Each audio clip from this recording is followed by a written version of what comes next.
Thank you all for coming. Welcome to lunch at the library here at Bennett Martin Public Library in Lincoln, Nebraska. My name is Deb Arns. I'm the curator of the Heritage Room of Nebraska Authors here on the third floor of Bennett Martin. And I'd like to take this time to thank the Nebraska Literary Heritage Association, whose support makes this series possible, and also for their support of the Heritage Room's efforts to preserve and share Nebraska's literary heritage. This is where I make announcements of upcoming events, but we're actually taking a break in January, so there will be no lunch at the library, and we'll start again in February. And if you would like to find out about the spring speakers, please check the Lincoln City Library website. That information will be posted soon. So today right now I'll be announcing today's speaker. So our speaker today is Perry Mueller. His latest book is Wakara's America, The Life and Legacy of a Native Founder of the American West. The book explores the forgotten life and complex legacies of Wakara, the mighty, once notorious Native leader whose battles and conquests shaped the American West, and who was among the most influential and feared men in the 19th century, famed as a fierce warrior, a merciless trader of Indian slaves, and history's greatest horse thief. Max is an associate professor in the Department of Classics and Religious Studies at the University of Nebraska-Lincoln, and is the author of the award-winning Race and the Making of the Mormon People. His writing has appeared in The Atlantic, The New Republic, and Slate, and he lives here in Lincoln. So please welcome Max. Thank you. Let's see. All right, I hope I don't cause trouble there. So thank you all for coming. You know, it's a small, mighty crowd. I've actually had, as I said before, smaller crowds. It's either boom or bust sometimes with these type of events, but I really appreciate you all making it out today on a particularly, we've had weather the last few days. Maybe that's what's keeping folks at home. But hey, greetings to the folks at home in the future. Again, thanks for coming today. I'm in between classes. Had a class in the morning and class in the afternoon, just walking down the street. So, and this is one of our home libraries for my children. I have a 7 and 11-year-old, and boy, the libraries. Of course, all public libraries are wonderful, but we are so grateful to live in a town, in a city where the libraries are beloved and supported, and support the work that authors and scholars like I am, the work we do. So thanks for this invitation. So I want to tell you about Wakara, because not a lot of folks know about him. And I think you should. That's kind of one of the main arguments about this book. So who was Wakara? And so I'm going to answer kind of 3 questions. Who was Wakara? Why don't we know about him? And why should we? And then I'm going to do a brief reading. And then I'll talk about the structure of the book, some of the arguments in the book, and then I'll pause and then really would love to hear any questions for folks, hopefully stimulate some discussions. And I'll just plug here that the book makes a great Christmas gift or holiday gift, Hanukkah, etc. gift on sale after the chat here and at various local bookstores. And yes, of course, support your independent local bookstores, especially this time of year. This is kind of skews this gender specific, but it makes a great dad book, right? You got Adventures of the West, you got horse thieves, you got slavery, you got war, you got fishing, right? A great dad book or dad-like folk. So who was Wakara? So Wakara, as the introduction kind of outlined, was the most feared, was the greatest horse thief in the 1840s. Known around the country as the greatest horse thief in his time.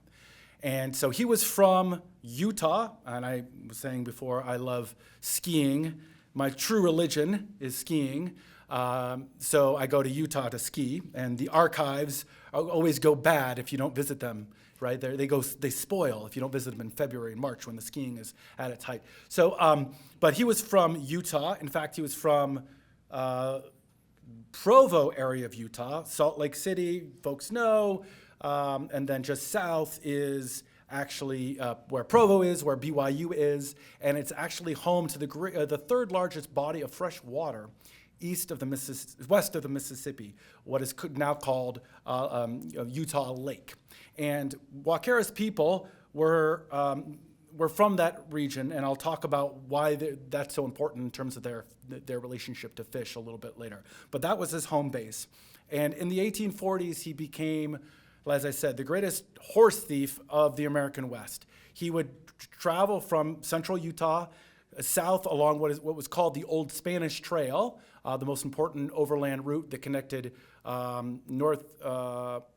northern Mexico, New Mexico now, the outposts in Santa Fe, Taos, and Abiquiu in particular, along the Old Spanish Trail that went through Utah, cutting across Nevada, over the mountains into California. And he would head to California, and he would steal horses by the hundreds and thousands from the California ranchos.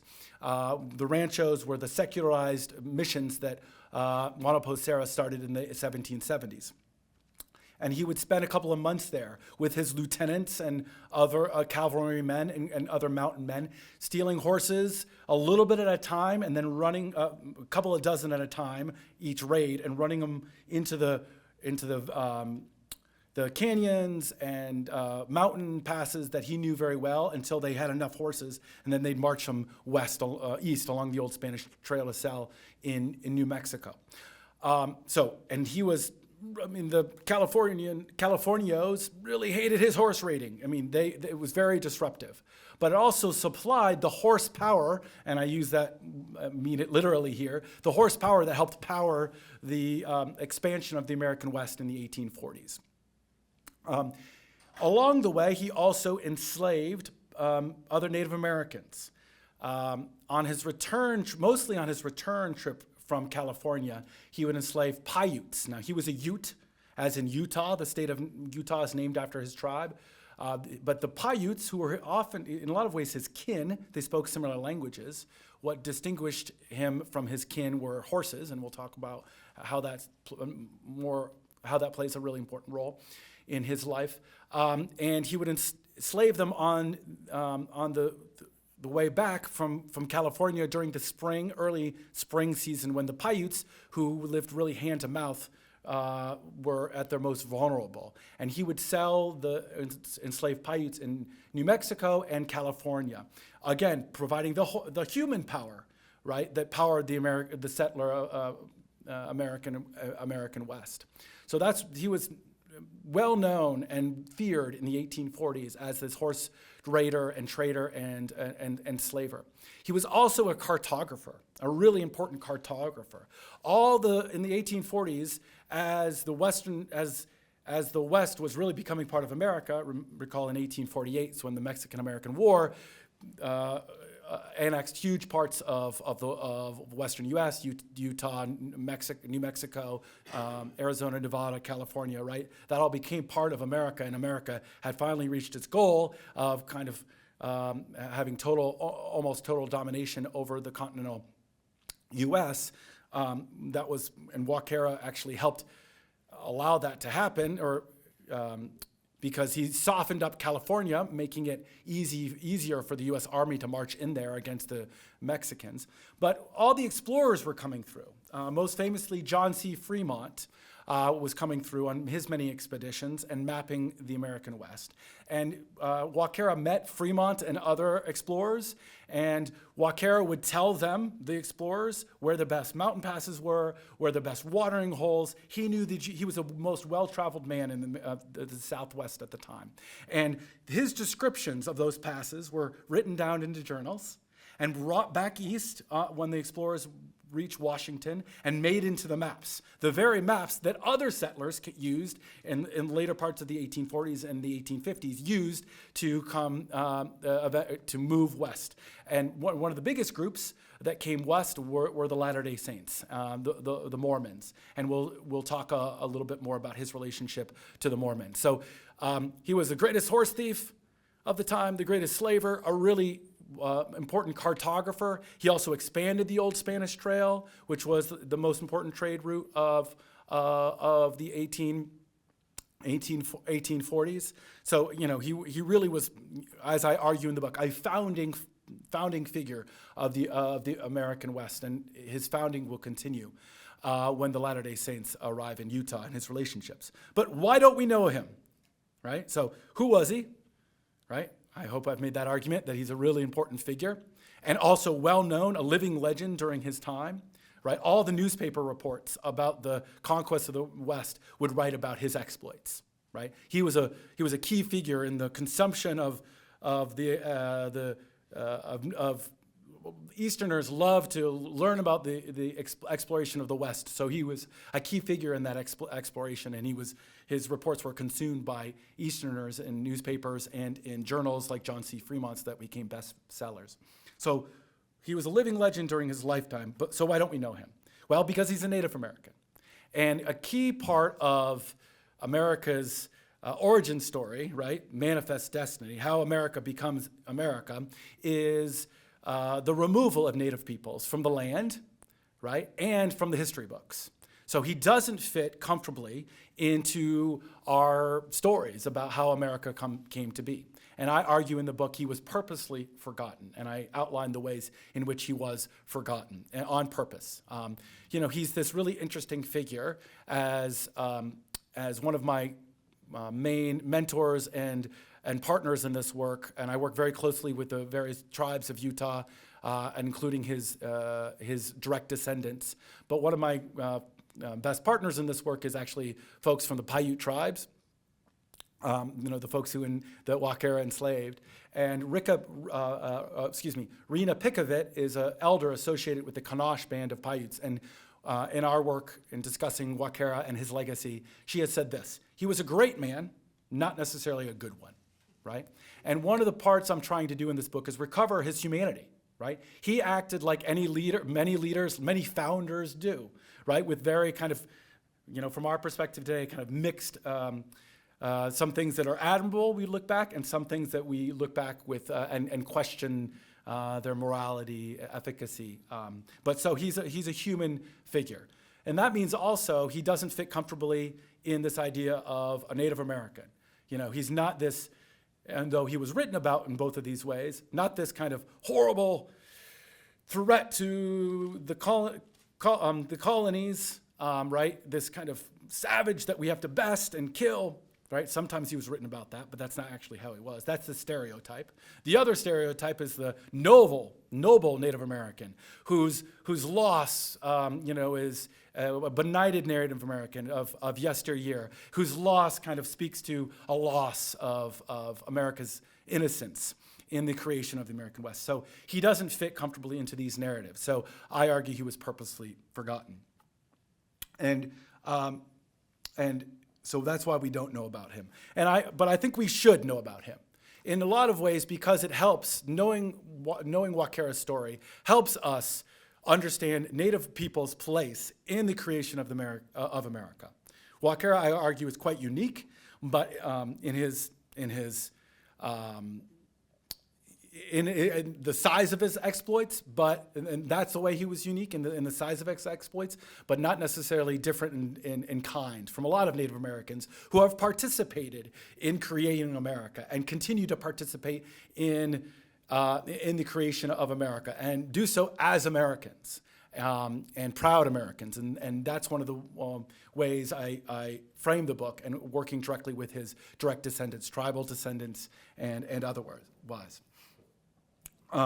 And I would argue that as settler America, and I kind of distinguish between settler descendants like myself, people who came from elsewhere, immigrants who, in a lot of ways like myself, and I trace this in the book, my place in America, many of our places in America, was built on stolen, and our wealth, as much as it may be, built on stolen Native land and spilt Native blood. And what does it mean to know about that history, our own history, in relation to a figure like Wakara and others today? And how can we do better in the present? Another one of my favorite interlocutors and mentors is the spiritual leader of the Ute tribe, Larry Sespuch. And he says, not only are our ancestors always with us, we are our ancestors, right? We are embodied representations of our ancestors. And today we get to make choices different than our ancestors did in the past. So I really try to encourage folks who read the book and speak to folks like myself who have those backgrounds. What would it mean to have a more moral, more just relationship with our fellow citizens, fellow Native American citizens to this day, including what does it mean to own the land we own, right?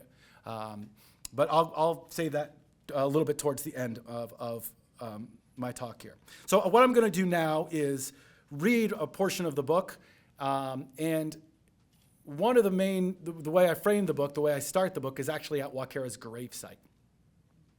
And that gravesite is really critical, a space where Wakara attempted to preserve his own Native American, his own Ute way of being in relationship to the land and to the land which he eventually would himself call America. And in what happens to that grave is a story of erasure, purposeful erasure of Wakara's place in America and Wakara's history in America. So I'll start at that gravesite. Kanosh stared down into the empty graves. Kanosh is another Ute leader. Kanosh stared down into the empty graves. Gone from the tombs constructed out of huge sandstone slabs were the bodies of Kanosh's son and brother. Gone, too, were the remains of Kanosh's fellow Ute leader, the most famous and feared Native American in the early American West, Wakara, often anglicized as Walker. The date was August 16th, 1874, late summer in the Utah Territory, and nearly 20 years since Wakara's death and burial. Anger and sorrow welled up in Kanosh's chest as he stood on a 7,000-foot high ledge in the Pavant Mountains. Sun beat down on Kanosh's crease-lined face. The head of the Pavant band of Utes, Kanosh untied the handkerchief wrapped around his neck. He wiped away tears and sweat that collected in his large white mustache. Earlier that day, Kanosh, along with 2 of his Pavant lieutenants and 2 Mormon settlers, had saddled their horses.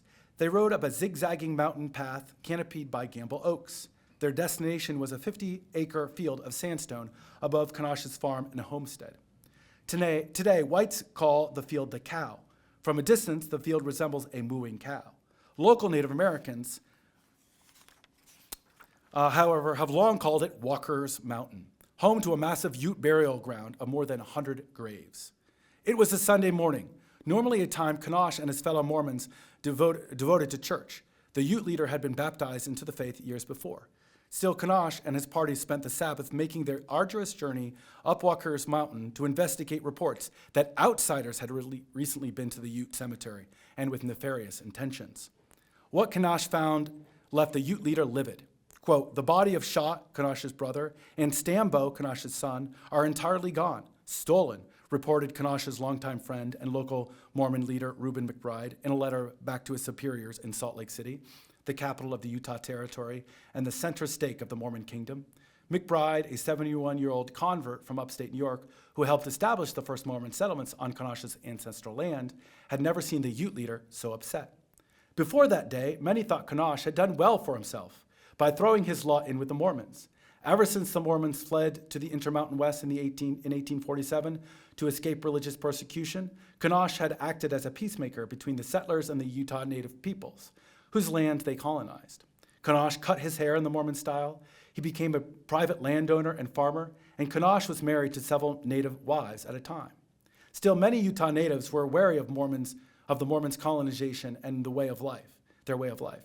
This was especially true of Kanosh's fellow Utes, who, before the Mormons' arrival, had been the region's most formidable tribe. To the Mormons, Kanosh appeared the rarest of thing, a native who had become civilized. But according to another local Mormon, the grave robbing brought out the true Indian in him. Quote, I am satisfied, had we not held a controlling influence over Kanosh and his men, the war whoop and the scalping knife would have been heard and used in our defenseless towns as a result of this dastardly act. Kanosh's loss on Walker's Mountain were painful. But the grave robbers had not been hunting Kanosh's relatives. They were after Wakara, the legendary horse thief, trader of Indian slaves, cavalry leader and defender of Native sovereignty, who had died suddenly in January 1855 and was buried in a massive tomb next to Kanash's family plots. The grave robbers had been successful. The once sacred burying ground of the great chief Wakara, wrote McBride, had been desecrated. Before it was robbed, Wakara's grave had contained the bodies of the Ute leader and several other natives who had been killed to join Wakara in the happy hunting grounds beyond the Veil. But in August 1874, McBride reported that he and the visiting party had found but fragments remaining of the should-be quiet sleepers. I'm going to jump here a little bit to get to the description of just the burial site and what happened right after Wakara died. So on January 29th, 1855, 6 months after the conclusion of what locals had called the Walker War, and called that by the rest of most of the rest of America, Wakara died suddenly. His burial ceremony reminded some settler observers of the funerals of the pharaohs of ancient Egypt. Befitting his stature as the king of the mountains, Wakara's followers killed a dozen of his favorite horses, which they laid in a circle around his grave. They also slit the throats of 2 women, often described as Walker's wives, and 2 children, often described as Paiute slaves, to join Wakara in the afterlife. Inside his massive stone crypt, these members of Wakara's death party were buried next to the departed leader, along with his favorite saddle, hunting and fishing gear, guns, ammunition, and a letter of friendship from Brigham Young. Outside the tomb, an enslaved Paiute boy was buried up to his neck, so that the scavenging animals would feast on him instead of Wakara. The boy died a few days later. The local settlers who witnessed the burial firsthand in 1855, and the Americans who penned the most widely read narratives of the West's pioneering era, professed shock at the high body count of Wakara's funeral. But in truth, they were also relieved.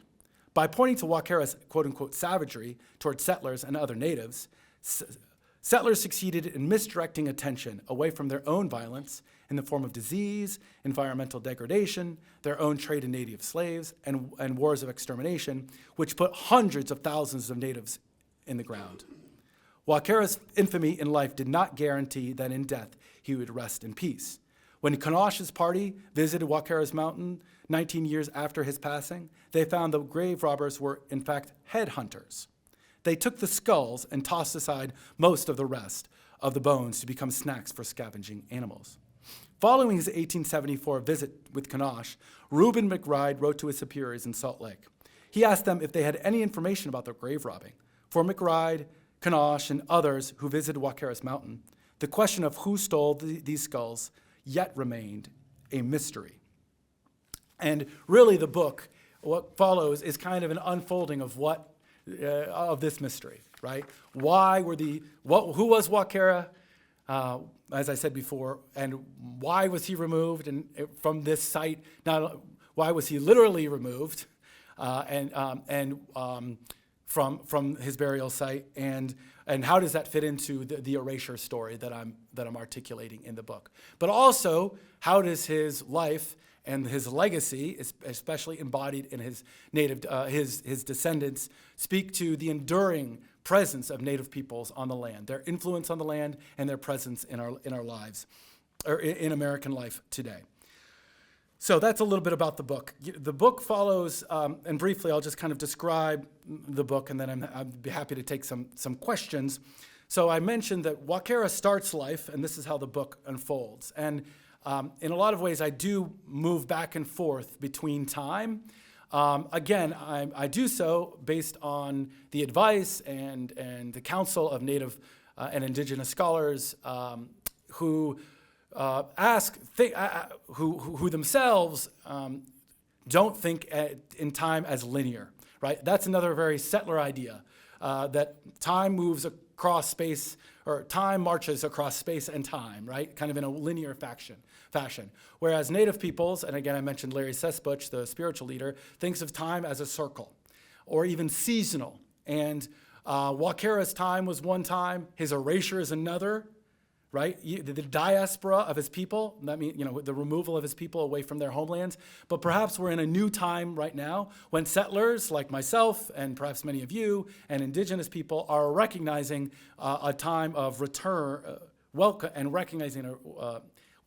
welcoming and recognizing a return of Native peoples and also Native peoples' understanding to the land back in a lot of ways, because the settler way of doing things hasn't gone so well. And that's certainly true in Utah, which is undergoing many, many problems in terms of the desertification of Utah. Speaking of desertification and the lack of water, so Wakara, I start the book looking at Wakara's fish, and studying how his tribe, his band, in fact, the Timpanogos Utes, were known by other Utes and took their identity from the fish.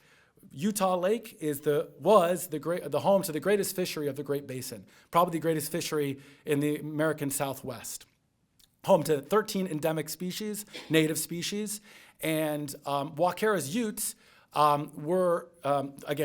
took their identity from those fish because they ate them. That was main part of their diet. And between the springtime and early summer, Ute bands would gather at Utah Lake for a huge fish festival, and they would harvest the spawning fish that ran out from the Utah Lake into the many tributaries. They were also great resource managers. They were managing these fisheries, right? One of the things they did, right, is they lived through trial and error, they learned to live in that place, in that environment, in that ecosystem.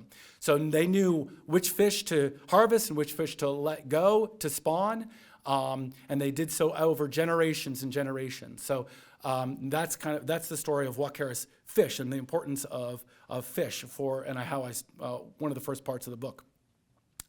Part of the story is how the settlers then came in, and with their settler mindset of instead of living in relationship to an ecosystem, they extracted. So the Mormon settlers came in, and they learned to grow things in Utah, which was very different from the Northeast, where a lot of them came. They had to become fish eaters themselves. So in fact, they overfished the Utah Lake, really destroying the fishery there, and really changing that great body of water that a lot of explorers came through and imagined building huge settlements there. The next part, I look at Wakara's relationship to horses, and when the horse arrives, and how the horse reshapes kind of Wakara's and his people's territorial reach, and his relationship with other colonizers like the Spanish, the Californios, and other native peoples. But the horses, again, also affect the environment, right? One of the things I want to make sure we do in this book is that native peoples are like all other peoples. Like they learn through trial and error how to live in a place. When the horse came, they didn't know how to first live with it. In fact, they ended up over-hunting the small bison herd that was native to the area. So and the horses drastically changed the environment around central Utah because of the changes to the grasslands, the ways the requirements of horses. My point is, right, history is shifting and changing, and the environment is changing, and people are changing in relationship to the natural world in which they're a part. And I mentioned slaves. So each part of the book, it goes from Wakara's fish, Wakara's horses, and then Wakara's slaves. So as I mentioned, because the Timpanogos Utes adopted the horse, they could dominate their kin, who spoke similar languages, the Paiutes. And this is true across the history of the world. When one population of people get the horse, their next door neighbors better learn to get the horse, or they're going to be dominated, enslaved, taken over, and folded into that community. And that is certainly the case in Utah with Wakara's horses. So he uses the horses to dominate the slaves and sell the slaves on either end of the Old Spanish Trail. Here we have an entry into already. We've talked about the Latter-day Saints. The Latter-day Saints come to the area, and they are really interested in for various for theological reasons, interested in having relationships in many different kinds of ways with native peoples. And so Wakara, when the Mormons arrive, he's really happy because he's going to use the Mormons to place settlements on parts of his land, perhaps actually that is not his land. So he would direct Mormons to spots where of his rivals and say, hey, go over here and take over that land, and the Mormons would end up basically fighting his own battles for him, driving off his own rivals. But he also wanted the Mormons and placed them in spots all around Utah to become nodes of his network of horses and slaves. So, and the Latter-day Saints were really excited about Wakara because they recognized him as a really big source of power, and he was interested in partnering with them. And so for a time, he was baptized a Latter-day Saint and became an ordained elder in the church. The Mormons said, "Oh, great! He will adopt our ways, and we will be able to control him." He didn't see it that way. He saw the affiliation with the Mormons as another a way to build kin network for trade, for etc. But the Mormons were really interested in Wakara's slaves, and because they wanted to adopt them is the language they use, into their families and raise them as their own based on some of the theology of the Latter-day Saints, which required them to partner with Native Americans in building up their New World, New Jerusalem. But Wakara, as I said, didn't behave as and one of the main people I trace in this, his relationship is with Brigham Young, the great colonizer and Mormon leader at the time.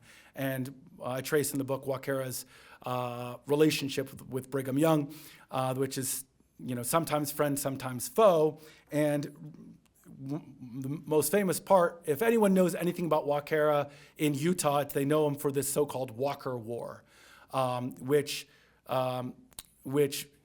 school children learn about what they know. Learn about Wakara. They'll learn that this great Ute leader warred against the Mormons because they tried to stop his slave trading. Well, in the book, I prove that that's almost all bunk, and bunk from the beginning. First of all, Wakara didn't participate in this skirmish between 1853 and 1854. He didn't participate barely at all. But very quickly, Brigham Young, other Mormons, and the national press began to label it Walker's War. And I trace the long history of America in naming wars after Native Americans when settlers really were the belligerents. And that starts even with, and I trace one of Brigham Young's first ancestors in America who participated in one of the first of those wars, the King Philip's War, back in Massachusetts. And that process, right, of settlers moving into an area, having often pretty productive relationships with Native peoples, eventually growing, taking over resources, the Native peoples objecting, right? Perhaps objecting by taking cattle, grain, and then the settlers saying, Indian depredations, you're attacking us, and justifying those the Native peoples taking grain and cows and horses as an act of violence. But the most really key part of the book and key part of my argument is that the settlers have a huge advantage in these conflicts. Not often they have weapons advantages, they have disease advantages, but I also have the advantage of being able to write things down. So they have the means of production of history, right? Means of production of history. They get to write down who was, a good guy, who's a bad guy, who was a savage, who's civilized, who's a Christian, who's a heathen. And so they get to write down and name the wars. And so I trace how this history of naming wars, including this war in Utah, fits into the larger history of blaming Native peoples for these conflicts. So in that part, it's called Brigham's War. This is the only part of the book that's, not Wakara's something, but Brigham's War.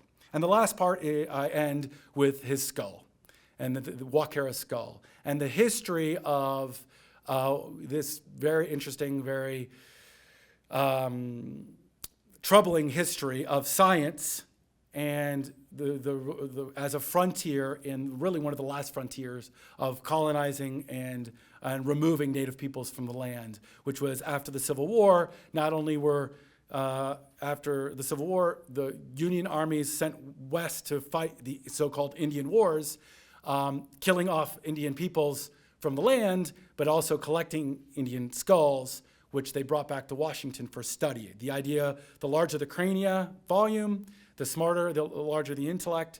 Lo and behold, Native peoples had smaller crania, which means they couldn't hold civilization in their heads and participate in civilization, and were therefore the U.S. government was justified in not including them in politics, in citizenship, and justified in removing them from American lands and isolating them on reservations. Of course, this is all bunk science, right? There's no causation between the size of one's crania volume and one's intelligence.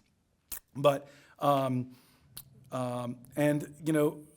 last bit that I'll tease is how Wakara died, right? There's some evidence that Wakara did not die of natural causes.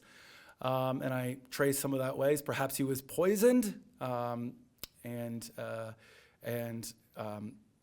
as part of that Walker War that I discussed, and there's some pretty good evidence for that. Brigham Young understanding that Wakara really would be the person standing in his way of dominating the American West.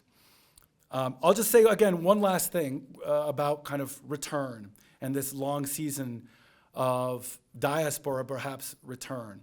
So many people have heard of NAGPRA, which are the set of laws that require mostly the universities, state governments, state museums, and most importantly, the Smithsonian, to take an inventory of their Native American holdings and begin the process of returning to the Native American tribes.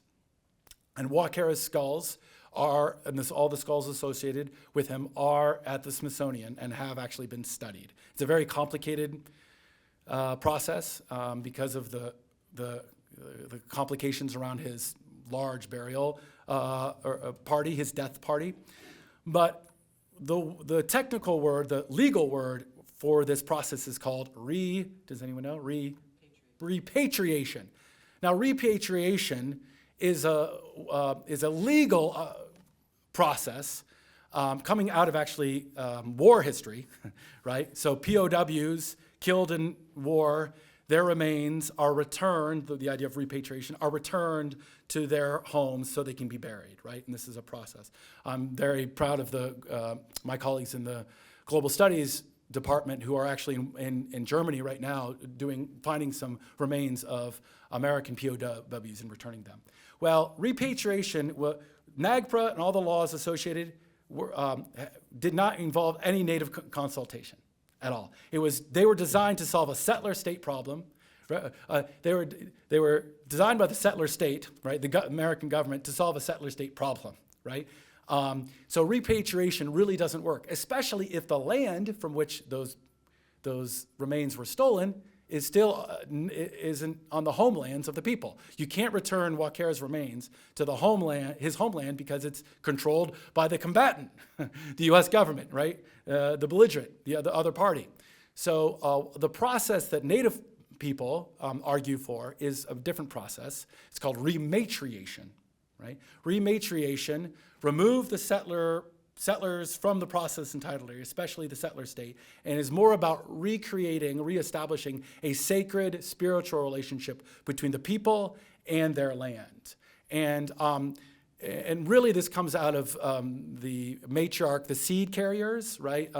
Indigenous women who collect seeds and pass on seeds to their descendants and plant the seeds, right?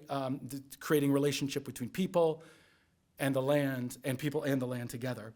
But this process, I think, is a new way of thinking about how we also can imagine our participation in these acts of rematriation.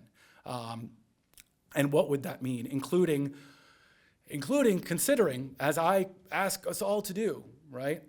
Many of us own land, And here we are in Lincoln, Nebraska. We actually can find the people, probably even the families whose lands our homes sit on, right?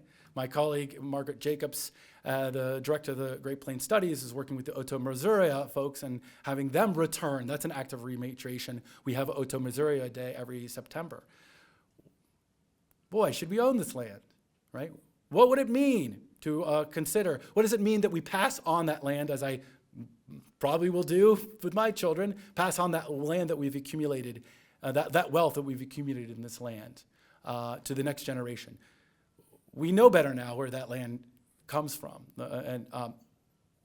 If not that land, right, our personal holdings, what about the universities? What about our churches? What about our state governments? What would it mean to start considering returning land isn't the right word because that's an active act of the settlers, but working together with Native peoples to realize that land back, and that's the movement out of which this comes, this idea of land back.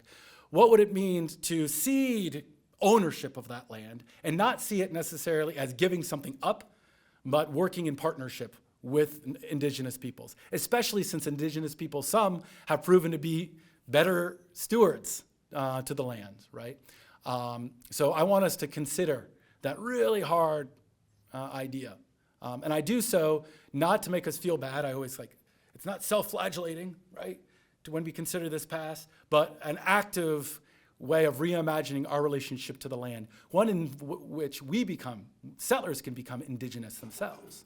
Robin Kimmerer, the author of Braiding Sweetgrass, has a great section, a very generous section, about how to become indigenous. Not to become native, because that's a historical, political, even a question of citizenship, but how can we become indigenous? And I argue, at least even considering these ideas about what it means to hold this land and pass it on just to our own children, how we could become indigenous and entering into relationship with our fellow Native American citizens. So I'll end there. So thank you so much.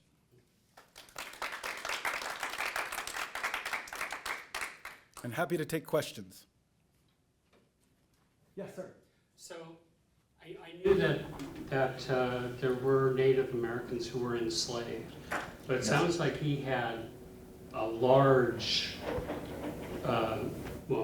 business going, basically. Yes. So who did he sell these people to, and is there an approximation of numbers? Yes, terrific question. Yes. So he wasn't alone in this, right? Slavery has existed various forms, and I actually discuss slavery is really not the right word.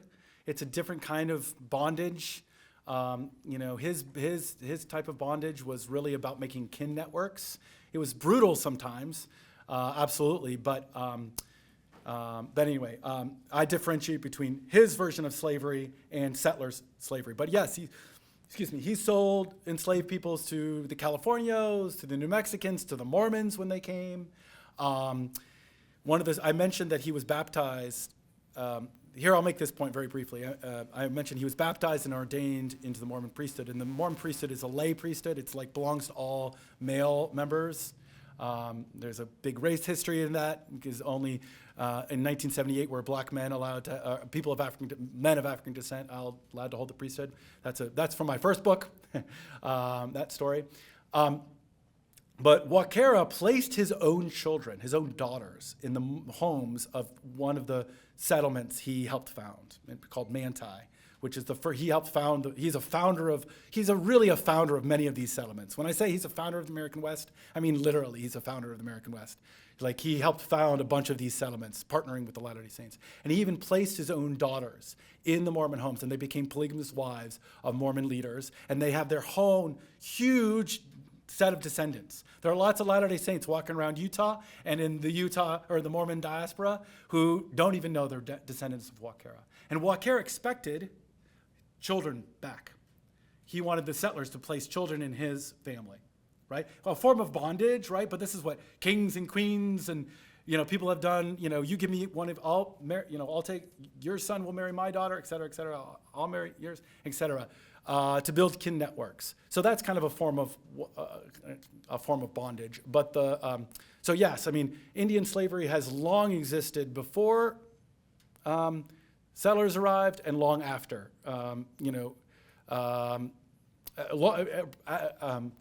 It lasts longer than kind of African chattel bondages in the South. And I'm building off the work of Andres Resnez, who was gracious enough to blurb the book, and his great book, The Other Slavery, which is the most comprehensive history of Indian slavery, and the huge import. And to answer your questions, millions and millions of indigenous people were enslaved. Millions. I probably should be able to, probably 100 people, not named necessarily, but that I can see just in the records that went in and out of his hands, just Wakara's. And mostly mostly the slaves were women and girls. Was it forced marriage or was it Yeah. like a money transfer? Both, all of those things. So yes, so one of the ways that the settlers removed native peoples from the land, they used war to remove men from the land and slavery to remove women from the land, and placing, and yes, and the Latter-day Saints have a rich, complicated theology around Native American people on those issues. But so yes, lots of folks involved, Indian involved. Yeah. Yes, sir. Did you have a question? Yeah, but I'm gonna have to Okay, go, yeah, I'll have yes, to buy I- the book. okay, to great. Find my answer. Okay, great. Yes. How did you find out about Wakara and decide to write about him? Yeah, very briefly, my first book, Race and the Making of Mormon People, University of North Carolina Press, 2017. This book was published by Basic Books just in November. So for my dissertation, I wrote my first book, out of which my dissertation came. I was really interested in questions of race and Mormonism, race writ large. How did the early Latter-day Saints construct race? And Wakara was a key part of that book. When the Mormons got to Utah, he was the most powerful man in Utah. They got to Utah using the maps that he helped design with John C. Fremont. He partnered with them, warred with them, et cetera, et cetera. But how they wrote about him, right, what I call the paper Indian, was how they framed, a lot of the ways that they worked out their understanding of what it meant to be a Native American, they did so through Wakara, writing about Wakara. And they had so much correspondence, rich correspondence, that I drew from. So I realized, man, this guy is so amazing. The purpose of this book is to kind of turn the gaze around, turn the focus around, and tell a story from his point of view. So that's how I got to know him. Yeah, and he's really, you start, like anything, you start looking for it, you find it everywhere. But the hardest part was easy to find him Walker in the Anglo language, but his names are different. In California, he had a different name. In New Mexico, he had a different name. So finding him in the archives was quite difficult because his name, we actually don't know how to say his name. Wakara. Wakaruru is probably how you say it in the northern Ute dialect, but yes. Yes, do you have another question? Yeah, right. Was human sacrifice a common thing among the Utes, or was this a special circumstance? It was not rare. So Wakara, the same time he was placing his own children in Mormon homes and being baptized, there was a huge measles outbreak. And one of the ways they tried to stave it off was kill Paiutes, right? Sacrifice Paiutes. When he sacrifices Paiutes when he gets real sick. I don't tell this story in the book, but he gets sick really all of a sudden in January. And there's some evidence that maybe he got sick for some poisoned tobacco. The Mormons used part of their war was poisoning things like wells and meat, and it was a total war. They used strychnine and arsenic, and Brigham sends them one letter that is suggests that Brigham sends them a letter that suggests that and during the so-called Walker War, Brigham sends him a letter and says, hey, why are you fighting against your best friends? Again, Wakara really didn't have much to do with it. You know, you're fighting against your best friends. Why would you ever do this? I'm sending you some tobacco so you'll feel better. And they were always smoking tobacco together. It's like it's part of kin building and trade building among Native peoples. But if, in the letter, but if you don't trust the tobacco, have one of your prisoners smoke it and you'll know it's good. So suggesting that the tobacco was poisoned. So he goes north very suddenly, and I'm trying to, from where his home was, in Parowan in southern Utah, along the old Spanish Trail. And I'm kind of guessing he's trying to get home to that lake I described, Utah Lake. But he's going north much earlier than he would normally, and I think he's trying to get home because he's rushing, he's sick. But yeah, he sacrifices Paiutes along the way, hoping that it'll stave off the sickness. And it's shocking, right, for us today, and we have to take that into consideration. But again, his goal was to preserve his way of life and his relationship to the land, right? And lots of founders have sacrificed people, explicitly or not, right? Killed people, explicitly or not, as part of their work. So, great. I have to run to class. So thank you, future viewers.